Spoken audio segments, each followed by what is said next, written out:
Bapak, Ibu, dan saudara-saudari yang dikasihi Tuhan, yang saat ini sedang ikut beribadah secara online di rumah masing-masing.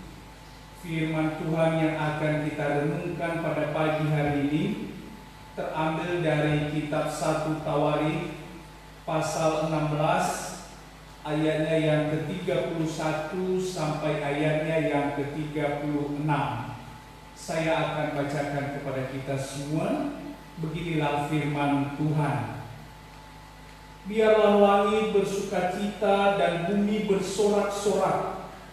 Biarlah orang berkata di antara bangsa-bangsa, Tuhan itu Raja. Biarlah gemuruh laut serta isinya. Biarlah beria-ria padang dan segala yang di atasnya.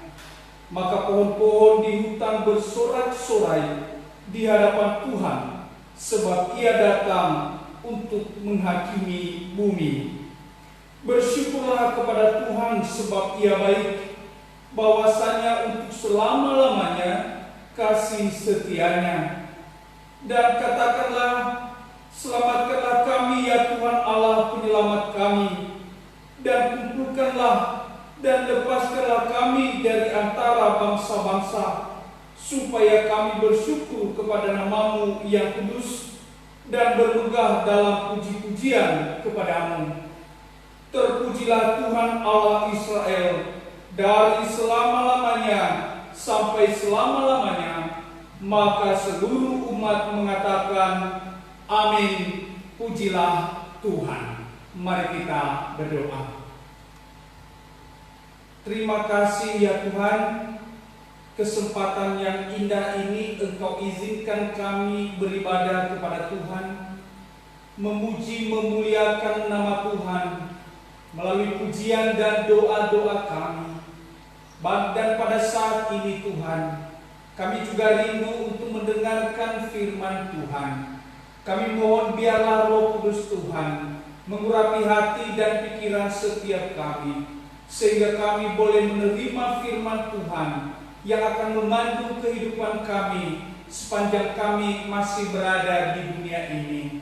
Inilah kami ya Tuhan, kami siap mendengarkan firman-Mu. Bersabdalah bagi kami. Dalam nama Yesus Kristus kami berdoa. Amin.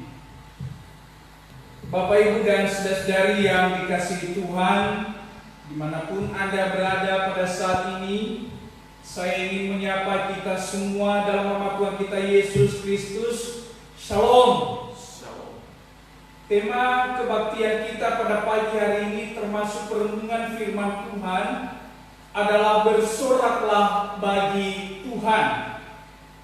Bapak, Ibu, dan saudara-saudari yang dikasihi Tuhan, ada orang yang bersorak-sorak bagi Tuhan, bersyukur memuliakan Tuhan ketika keadaan mereka baik-baik saja.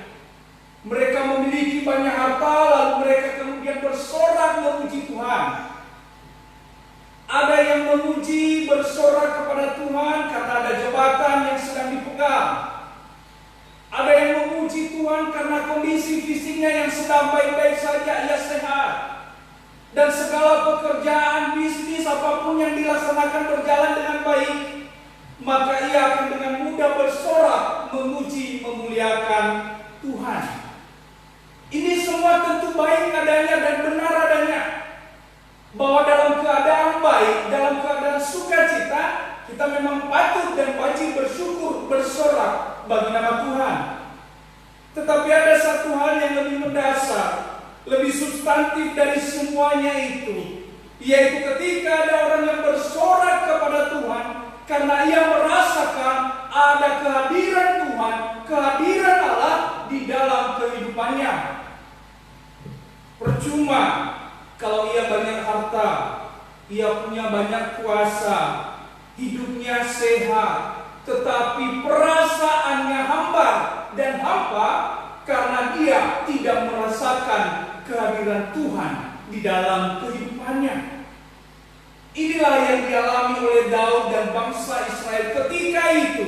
Di dalam kisah 1 Tawarikh pasal 16 ini, dan juga di dalam pasal-pasal sebelumnya, di sana dikisahkan bahwa Daud beserta dengan bangsa Israel pada saat itu mereka merasa hamba, mereka merasa hampa, meskipun Daud sudah memegang kekuasaan, menjadi raja atas Israel. Mereka meraih kemenangan yang gemilang dengan mengalahkan bangsa Filistin dan musuh-musuh mereka, tetapi ada kelampaan, ada rasa hamba, karena tidak ada Tuhan di tengah-tengah mereka. Mereka merasa bahwa Allah sedang tidak hadir bersama dengan mereka, yaitu ditandai dengan ketiadaan tabut perjanjian Tuhan di tengah-tengah bangsa Israel.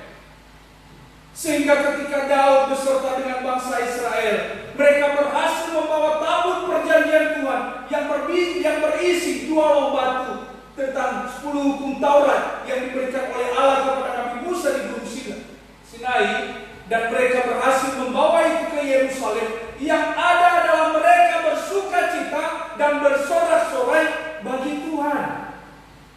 Sepanjang jalan ketika mereka mengangkut tabut perjanjian itu dari rumah Obed-Edom, lalu kemudian mereka membawa ke Yerusalem. Sepanjang jalan Daud dan bangsa Israel, mereka bersorak-sorai kegirangan. Mereka bernyanyi, memuji, memuliakan Tuhan, karena mereka merasakan bahwa saat ini Tuhan sedang berkenan. Tuhan sedang mau mengikuti mereka. Tuhan sedang mengizinkan mereka membawa tabut itu ke Yerusalem, dan itu pertanda bahwa kehadiran Tuhan sedang ada di tengah-tengah kehidupan bangsa Israel dan juga di tengah-tengah kehidupan mereka pribadi lepas pribadi.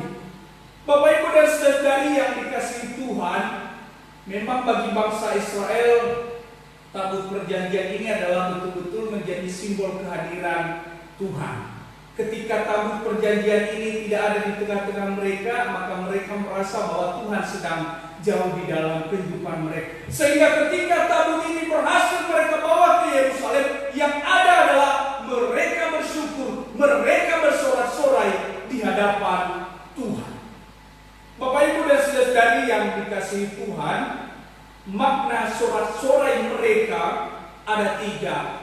Yang pertama adalah sebagai ungkapan syukur atas kehadiran Allah di dalam kehidupan mereka. Mereka bersukacita dan mengucap syukur karena Allah mengizinkan mereka setelah sebelumnya mereka gagal membawa tabut perjanjian yang telah dirampas oleh musuh mereka sebelumnya, dan sekarang Allah mengizinkan itu mereka bawa ke Yerusalem. Dan ketika mereka mengungkapkan syukur ini dalam sorak-sorai mereka ini, mereka bukan hanya mereka sendiri yang bersorak-sorai bagi Tuhan, tetapi mereka mengajak seluruh ciptaan Tuhan, segenap alam semesta. Mereka berkata di dalam ayat 31 sampai ayat 33, biarlah langit bersukacita dan bumi bersorak-sorai. Ayat 32, biarlah gemuruh laut beserta isinya, padang beserta yang ada di atasnya beria-ria, dan pohon-pohon hutan bersorak-sorai. Sukacita mereka, sorak-sorai mereka yang mereka ungkapkan dalam rasa syukur dengan menaikkan pujian, mereka hendak menaikkan sorak-sorai itu, menaikkan syukur itu bersama dengan segenap alam, bersama dengan segenap ciptaan, bahwa saatnya sekarang kita mengucap syukur kepada Tuhan karena kita merasakan kehadirannya di tengah-tengah bangsa kita. Itu yang pertama. Yang kedua adalah makna sorak-sorai mereka adalah ada pengakuan di sana. Ada pengakuan bahwa sungguh Tuhan itu adalah Raja. Itu kita bisa lihat di dalam ayatnya yang ke-31. Tuhan itu Raja yang berkuasa atas seluruh ciptaan, bukan hanya atas hidup mereka, tetapi juga atas seluruh alam semesta. Allah yang berkuasa atasnya. Ia Raja di atas segala raja. Ia Raja yang akan menghakimi. Itu bisa kita lihat di dalam ayatnya yang ke-33. Ia bahkan memiliki kebaikan yang selama-lamanya. Tuhan adalah Raja. Ini adalah pengakuan bahwa Raja adalah berkuasa di dalam kehidupan mereka. Dan sebagaimana kita ketahui bahwa seorang Raja bukan hanya berfungsi menghakimi, tetapi Raja juga berfungsi mengampuni. Kalau seorang hakim ketika ia memberikan keputusan, ya sudah, hukuman itu harus dijalani. Tetapi Tuhan kita adalah Raja. Selain Dia menghakimi, memberikan hukuman, Ia juga memiliki kemampuan dan kewenangan untuk mengampuni. Ibarat seperti kalau presiden, ketika ada seorang penjahat itu sudah diberikan hukuman, lalu yang berhak memberi pengampunan itu adalah presiden, memberikan gerasi.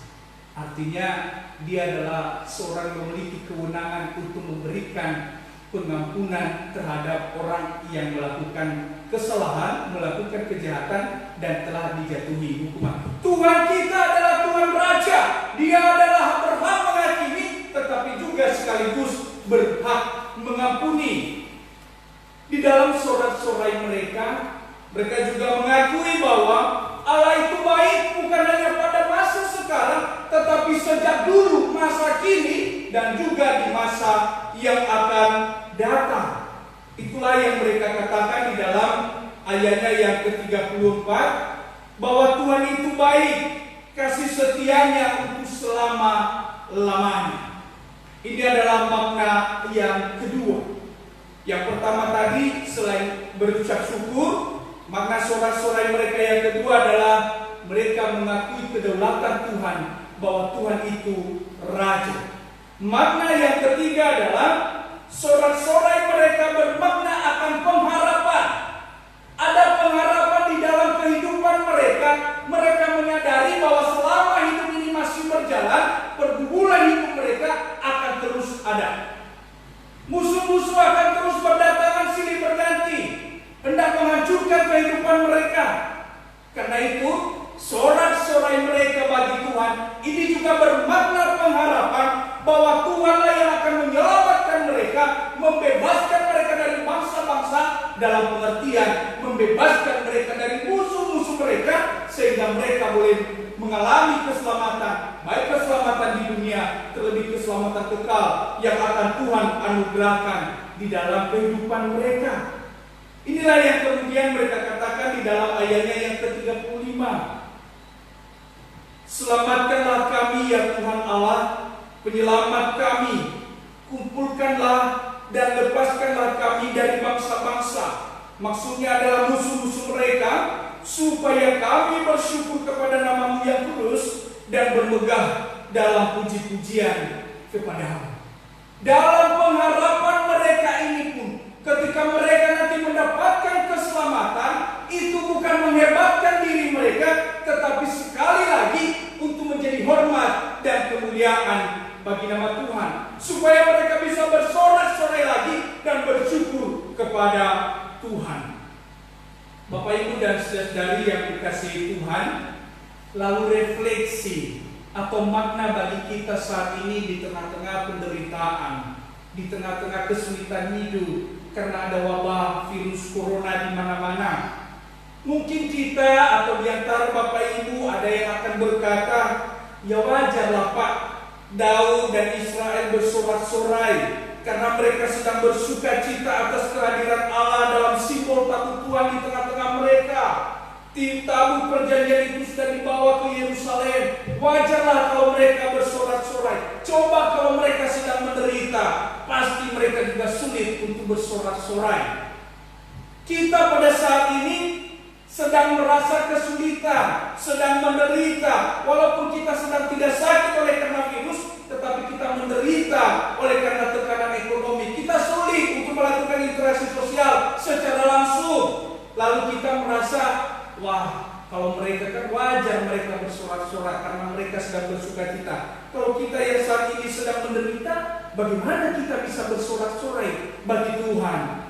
Bapak Ibu dan saudara-saudari yang dikasihi Tuhan, betul, Daud dan Israel pada kesempatan ini mereka bersorak bagi Tuhan karena sedang bersuka cita atas kehadiran Allah melalui simbol tabut perjanjian Tuhan yang mereka angkut, mereka bawa ke Yerusalem. Tetapi jangan lupa Bapak Ibu dan saudara-saudari yang dikasihi Tuhan, ada juga masa di mana Israel diminta tetap bersorak kepada Tuhan meskipun mereka juga sedang mengalami kesulitan dan penderitaan hidup.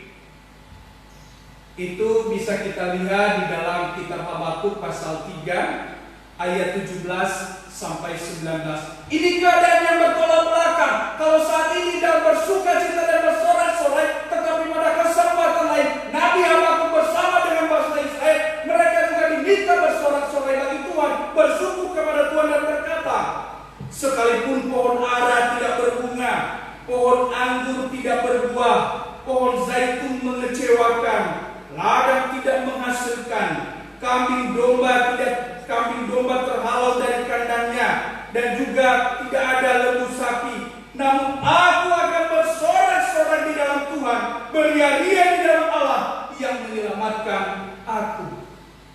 Jadi sorak-sorai bagi Allah, sorak-sorai bagi Tuhan ini, bagi bangsa Israel, bukan hanya pada sedang bersuka cita, tetapi pada saat menderita, sedang sulit pun, mereka diminta untuk bersorak-sorai. Sehingga bagi kita yang pada saat ini sedang mengalami kesulitan hidup, kesulitan mencari nafkah, kesulitan di dalam berbagai hal, kita meskipun menderita, kita diminta untuk senantiasa bersorak, memuji, memuliakan Tuhan. Bapak Ibu dan saudara-saudari yang dikasihi Tuhan, Yesus juga pernah mengatakan hal ini kepada murid-muridnya ketika ia hendak kembali ke sorga.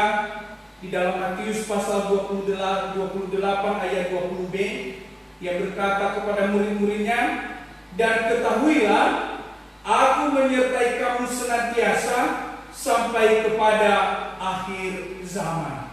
Artinya Bapak Ibu dan saudari yang dikasihi Tuhan, kalau dulu Israel merasakan bahwa kehadiran Tuhan hanya melalui tabut perjanjian Tuhan, sekarang kita boleh merasakan sukacita karena Yesus Kristus telah hadir ke dalam dunia. Kita telah merasakan bagaimana Ia menderita menyelamatkan kita. Kita telah merasakan bagaimana Ia berjanji kepada kita untuk menyertai kita sampai pada akhir zaman. Sehingga kalau saat ini kita merasa hidup menderita, hidup sulit, ingat Yesus pun hadir di dalam penderitaan dan kesulitan. Janjinya kepada murid-muridnya bahwa Ia akan menyertai mereka sampai pada akhir zaman, itu juga berarti janjinya bagi kita bahwa Ia akan menyertai kita. Ia hadir di dalam hidup kita, hadir di dalam keluarga kita, hadir di dalam pribadi lepas pribadi kita. Bukan hanya pada saat sedang bersuka cita, tetapi pada saat sedang kita sedih, mengalami kesulitan, mengalami penderitaan. Yesus hadir terhadap dirimu. Ia akan menolong, memberikan penguatan dan penghiburan kepadamu.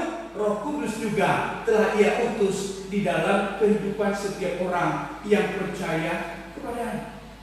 Bapak Ibu dan saudari yang dikasihi Tuhan, bersoraklah bagi Tuhan. Bukan hanya pada saat engkau sedang bersuka cita, pada saat engkau sedang menderita pun engkau diminta untuk bersorak bagi Tuhan. Karena sesungguhnya kehadiran Allah bukan lagi hanya di dalam simbol-simbol, tetapi kehadiran Allah Ia hadir di dalam diri pribadi kita masing-masing, di dalam hati kita, di dalam kehidupan kita. Apapun keadaannya, Allah hadir di dalam kehidupan kita. Sehingga yang harus kita lakukan adalah kita akan bersorak dan bersyukur di hadapan Tuhan.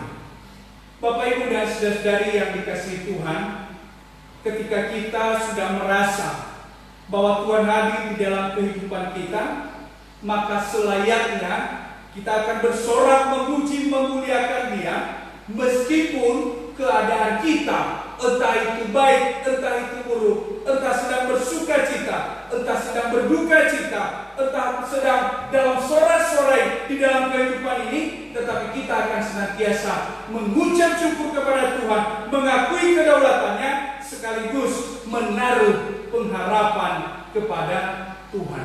Pengharapan kita hanya kepadanya, bukan kepada yang lain. Dalam masa-masa situasi seperti ini, pengharapan umat manusia hanyalah kepada Tuhan. Pengharapan terhadap kekuatan manusia, terhadap kepintaran manusia, itu sudah rontok dengan sendirinya. Tetapi pengharapan kita sungguh hanya kepada Allah. Allah yang menyelamatkan kita. Biarlah kita berseru sebagaimana Daud dan Israel berseru kepada Tuhan, selamatkanlah kami ya Allah, dan biarlah itu menjadi seruan kita pada saat ini. Sembari kita bersorak bagi Tuhan, sembari kita bersyukur pada Tuhan, sembari kita mengakui kedaulatannya, biarlah kita juga berseru, memberikan, memohon pengharapan kepada Tuhan supaya Ia mau menyelamatkan kehidupan kita. Bersoraklah bagi Tuhan apapun keadaanmu pada saat ini. Tuhan Yesus memberkati. Ayat hafalan, ayatnya yang ke-31. Kita baca bersama-sama. 1, 2, 3. Biarlah langit bersukacita dan bumi bersorak-sorak. Biarlah orang berkata di antara bangsa-bangsa, Tuhan itu Raja.